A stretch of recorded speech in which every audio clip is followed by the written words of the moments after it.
I'm in the mood for smoked chicken. How about you? Smoke? That's funny. Thank you. Toys.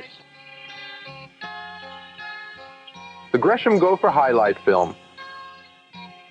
Did I get the wrong kind? Wrong kind? Mom, this is an illegal weapon. Where'd you get it? Stop or my mom will shoot. What do these three films have in common? Well, they're among Roger's or my choices for the worst movies of 1992, or maybe we both hated them. But these are the films that deserve one more shot on this special edition of Siskel and Ebert because, as we like to point out every year, they each poison 2 hours of our lifetimes, and that's not a small insult if you think about it. I'm Gene Siskel of the Chicago Tribune. And I'm Roger Ebert of the Chicago Sun-Times. Our first movie is the 1991 Gresham football highlight film. And this dreadful piece of filmmaking might go down as one of the worst things I have ever seen. I sincerely hope the genius who made this disaster will have the decency of burying it deep in the ground. And for the love of God, there is no reason to ever think about unearthing it, let alone remaking it at any point. Ever.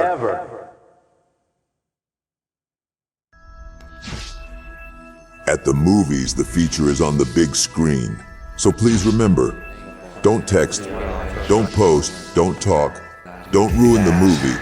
That means you too, Curtis Loeb. Thank you.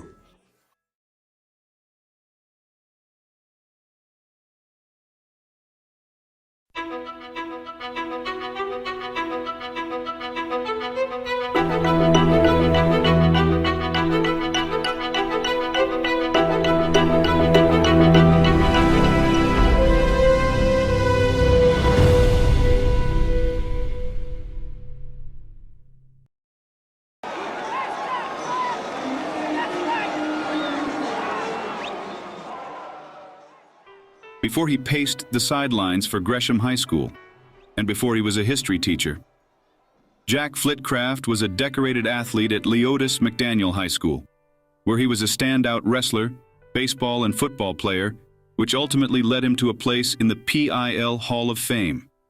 He then went on to be an All-American safety at Western Oregon University. But perhaps his biggest impact on the game of football was his wholly unique contribution to the game's vernacular. Decades later, thousands of former teammates, players, coaches, and colleagues continue to cite his aphorisms. He has been called all sorts of names, but most people simply call him Jack. This future episode of A Football Life will be similar to the man himself, unlike anything you have ever seen. At this stage of my career, every win's a big win.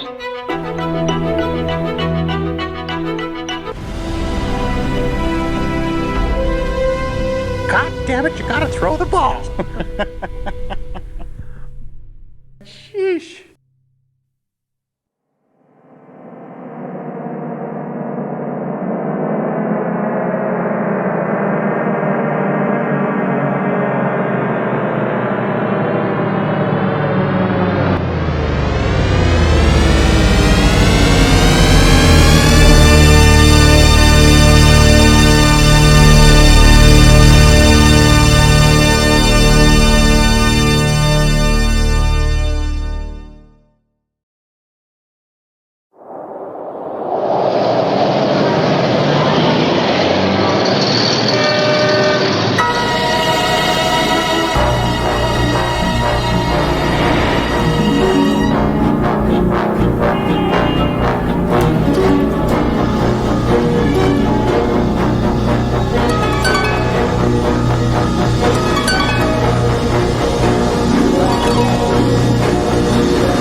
The following is not a presentation of Universal Pictures or HBO Sports.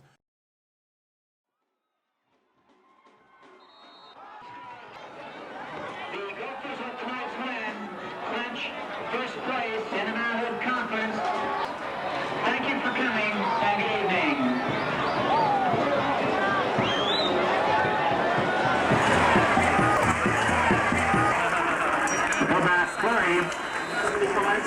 Behind the right guard across the 45.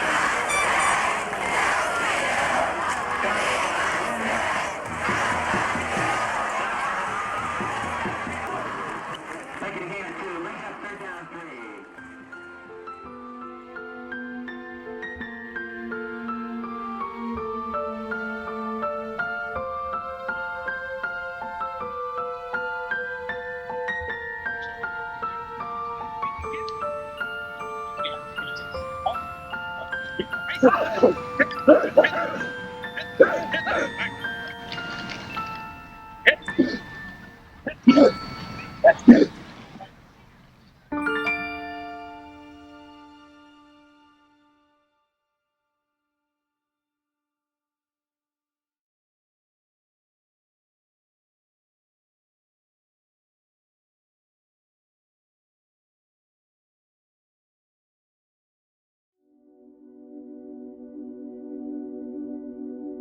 Growing up happens in a heartbeat. One day you're in diapers, the next day you're gone.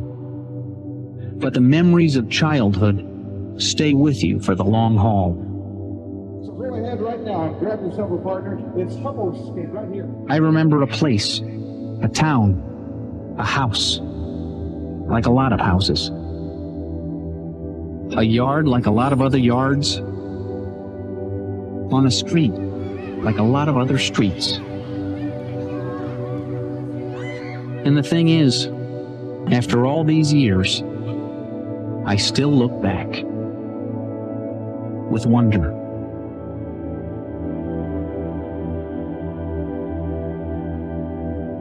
Because I used to jump, and people like to do what they used to do after they've stopped being able to do it.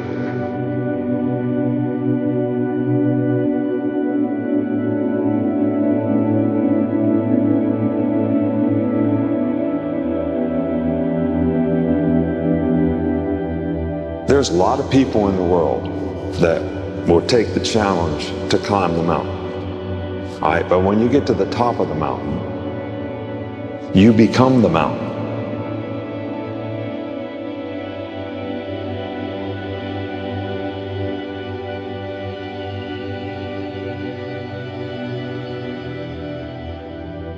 It's real simple. Now, most of you have been playing this game for 10 years. And after that, most of you will never play this game again as long as you live. There wasn't one more thing that you could have done.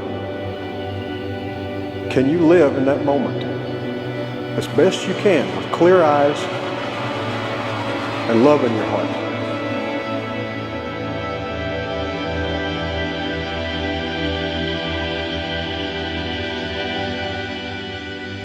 Have made the choice to work, the choice to sacrifice, put themselves on the line,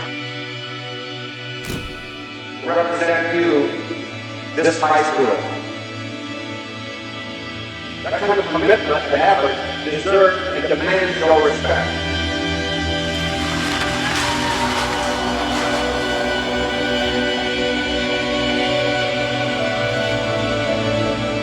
I want you to put each other in your hearts forever, because forever is about to happen here in just a few minutes.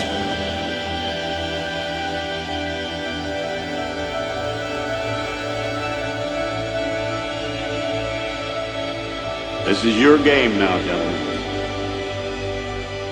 And for you seniors, it's your last one, so make it count. Because you'll remember it for the rest of your lives.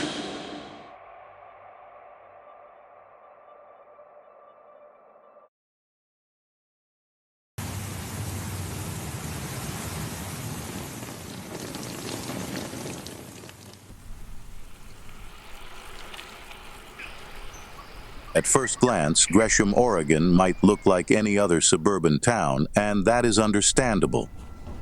After all, there is a main street in the middle of downtown, an annual teddy bear parade, as well as the city park. There is also a junior college and, of course, Little League. But if you take a look deeper into its past, you might find a special place and time that makes Gresham feel different.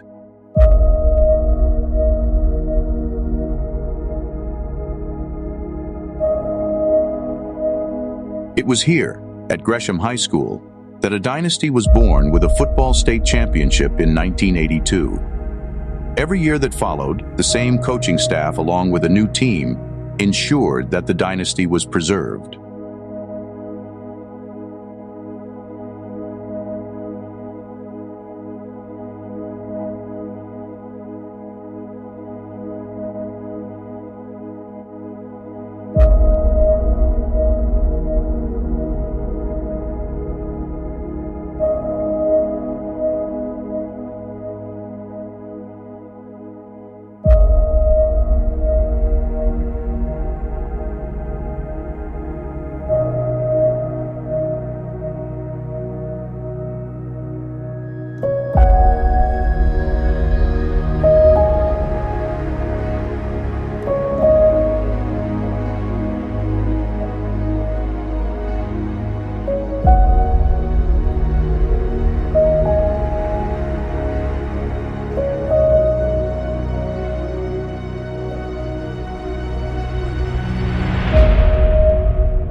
In their own way, every team played a role in building the dynasty.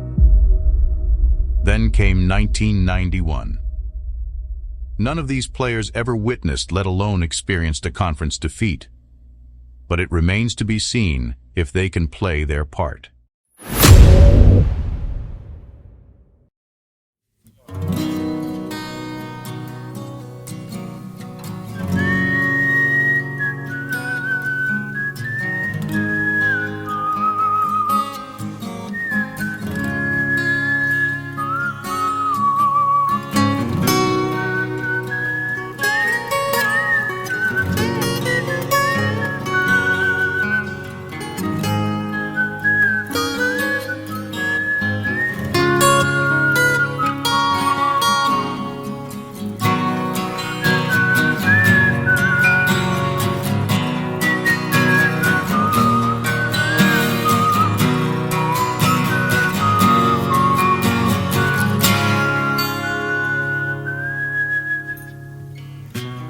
In the summer of 1991, Gresham, Oregon, like the rest of the country, was basking in the wake of the end of the Cold War. And the recent overwhelming military victory in the oil fields of the Middle East helped cure the nation of an unrelenting malaise known simply as the Vietnam Syndrome. At the same time, little did the world know that the simple use of the letter W when typed in triplicate would change the world as we knew it, with the birth of a new reality known as the Information Superhighway. But one of the main things that would always seem to set Gresham apart was its citizens' refusal to conform to typical stereotypes.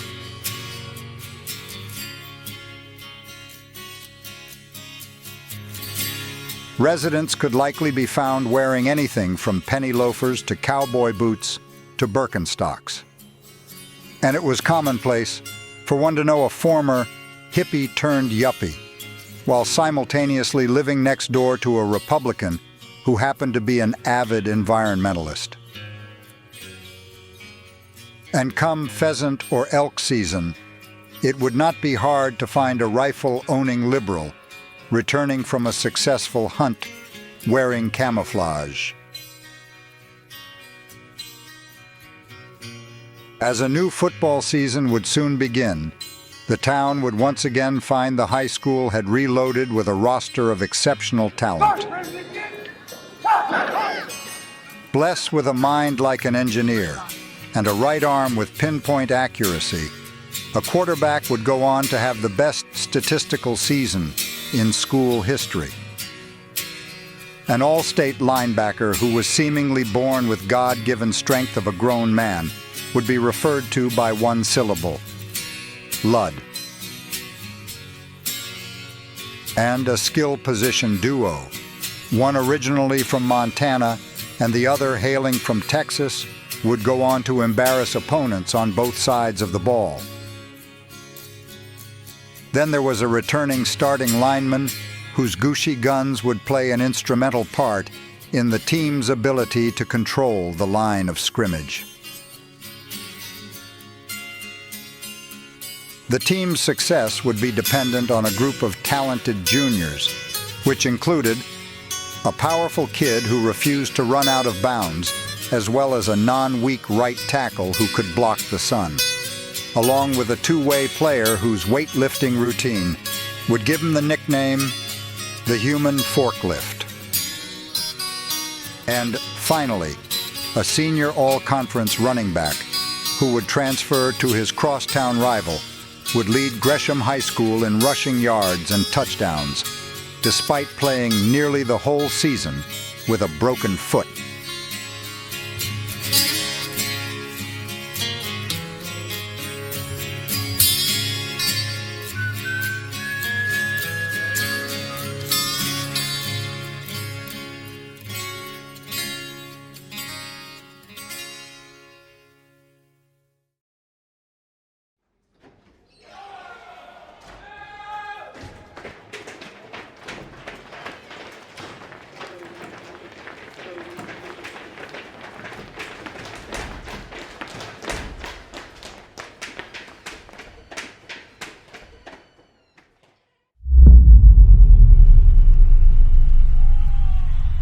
This is going to be a great finish to a great opening football game here. 5,000 people standing on their feet here at Gresham High School as Bradfield tries to get things organized in the backfield.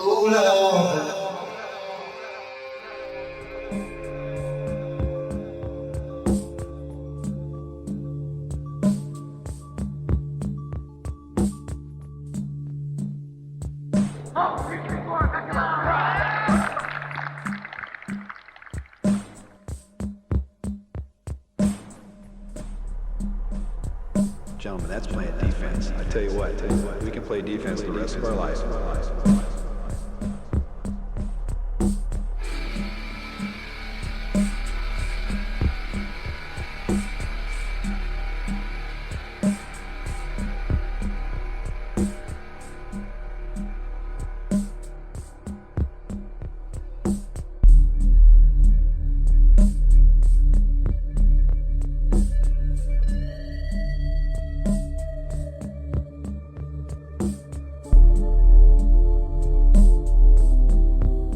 Stapleton Field, Friday night. As 7:30 nears, we approach kickoff of the biggest game of the week in the state of Oregon. This is where the 5th-ranked Gophers call their home. And they have lost just one game in front of their home crowd in nearly 4 years. But tonight, Gresham finds themselves in the rare position as the underdog against the 3rd-ranked Cougars of Canby.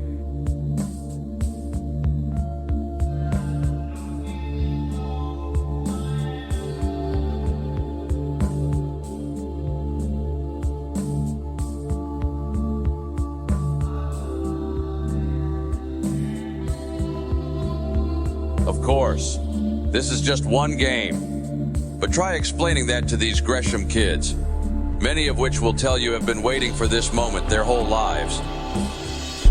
I can feel it coming in the air tonight. Oh Lord, and I've been waiting for this moment for all my life. Oh Lord, can you feel it coming in the air tonight? Oh Lord, oh Lord.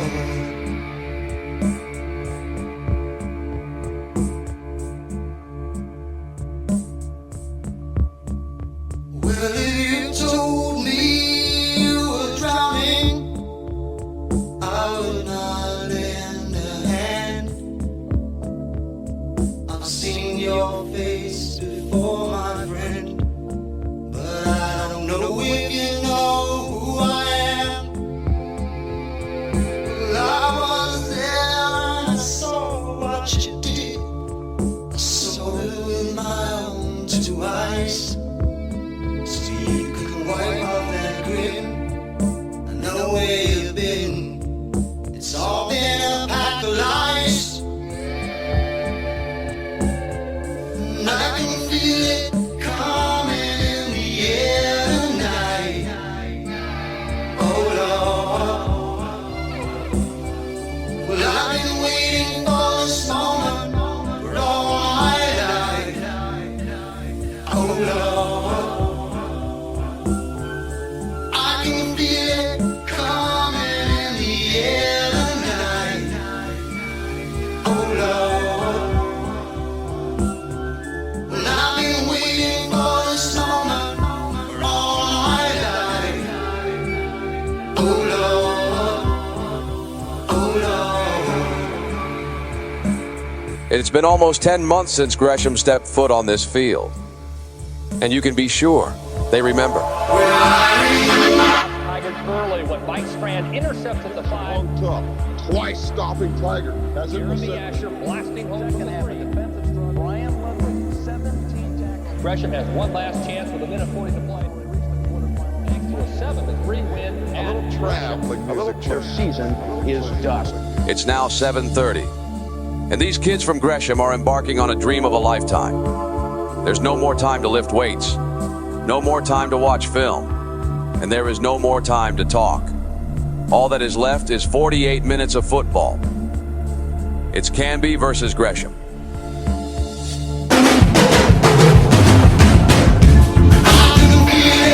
Come on in the air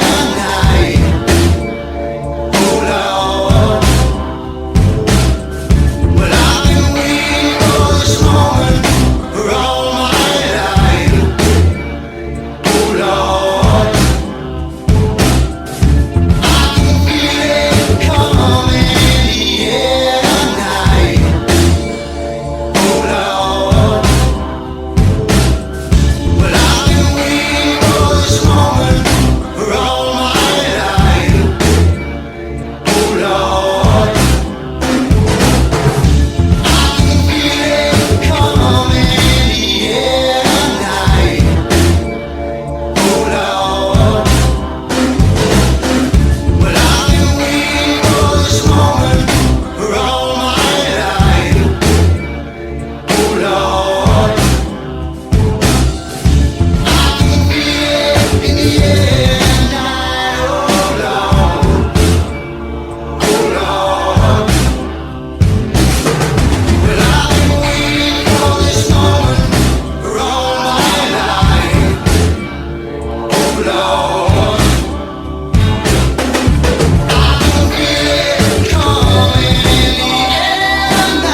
would try to read the newspaper once football starts, you know, either the month before or a month after. But now that you mention that, we were ranked? Yeah. Oh, we were. Okay. Well, obviously, I think you got to be excited about playing anybody outside the league, especially Canby football. You know, in the past, they've been a tremendous power around the state or throughout the state, and I think that it was going to be a good matchup for us, and it was. It was a good matchup for us. And going into the Canby game, you know, there's not much pressure when you're ranked 5th and they're ranked 3rd. That's the fun kind of game when we were at home. So I thought we would play well. When you play wing T teams, you never know though, because they can do a lot of things, particularly early in the year, that you aren't prepared for. You got to do some different things defensively for them. I know that Canby, the group of kids that Canby had this year, I'd heard about these kids when they were sophomores. That's the group. In fact, when they were freshmen, that it was supposed to be the best they've had around. I'm not sure it worked out that way for them this year, but they were competitive, and I was certainly looking forward to a good game.